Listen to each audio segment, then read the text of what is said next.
രണ്ടാം പിണറായി സർക്കാരിന്റെ കാലാവധി അവസാനിക്കാൻ മാസങ്ങൾ മാത്രം ശേഷിക്കെ വിവിധ സർക്കാർ വകുപ്പുകളിലും പൊതുമേഖലാ സ്ഥാപനങ്ങളിലും അനധികൃതമായി നിയമിച്ച കരാർ ജീവനക്കാരെ സ്ഥിരപ്പെടുത്താനുള്ള രഹസ്യ നീക്കങ്ങൾ സജീവമാകുന്നു.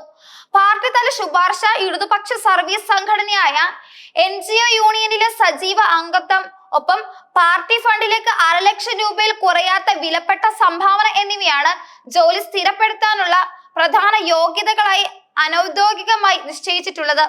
ഇത് സംബന്ധിച്ച പട്ടിക അടുത്ത മാസം 15-ന് മുമ്പ് തയ്യാറാക്കി നൽകണമെന്നും പാർട്ടി തലത്തിൽ നിർദ്ദേശം നൽകിയിട്ടുണ്ട്. കഴിഞ്ഞ 9 വർഷത്തെ ഇടതുപക്ഷ സർക്കാരിന്റെ കാലയളവിൽ വിവിധ വകുപ്പുകളിലും പൊതുമേഖലാ സ്ഥാപനങ്ങളിലും 2 ലക്ഷത്തോളം പേർക്ക് പിൻവാതിൽ നിയമനം ലഭിച്ചതായാണ് അനൗദ്യോഗിക കണക്കുകൾ. സാധാരണക്കാർ തൊഴിൽ രഹിതരായി എംപ്ലോയ്മെന്റ് എക്സ്ചേഞ്ചുകളിൽ കാത്തിരിക്കുമ്പോൾ ഭരണകക്ഷിയുമായി അടുത്ത ബന്ധമുള്ളവർക്ക് അനധികൃത നിയമനങ്ങൾ ലഭിച്ചു.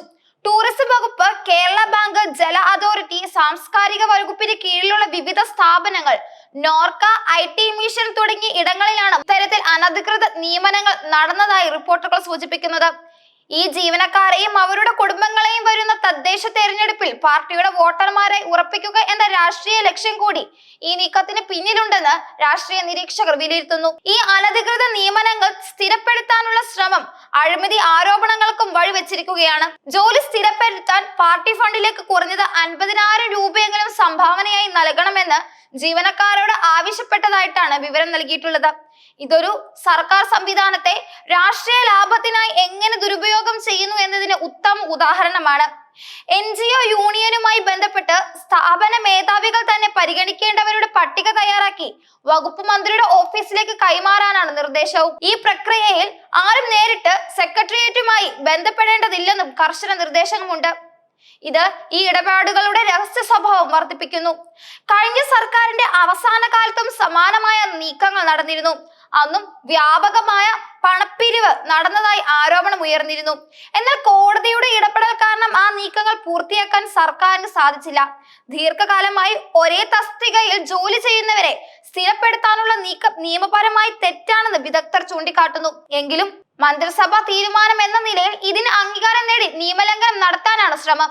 ഇത് നിയമവാഴ്ചയോടുള്ള വെല്ലുവിളിയാണെന്നാണ് പ്രതിപക്ഷ പാർട്ടികൾ ആരോപിക്കുന്നത്.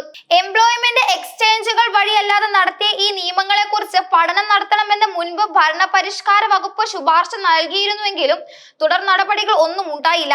25 ലക്ഷത്തോളം ഉദ്യോഗാർത്ഥികളാണ് തൊഴിലിനായി കാത്തിരിക്കുന്നത്. 10,112 പേരാണ് പൊതുമേഖലാ സ്ഥാപനങ്ങളിലെ തസ്തികകൾക്കായി PSC റാങ്ക് ലിസ്റ്റിൽ ഇടം നേടിയിട്ടുള്ളത്.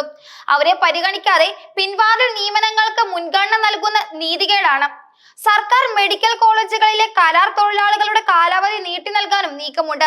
മെഡിക്കൽ കോളേജുകളിൽ കരാർ അടിസ്ഥാനത്തിൽ കൂടുതൽ ജോലി ചെയ്യുന്നത് കുടുംബശ്രീ പ്രവർത്തകരാണ്.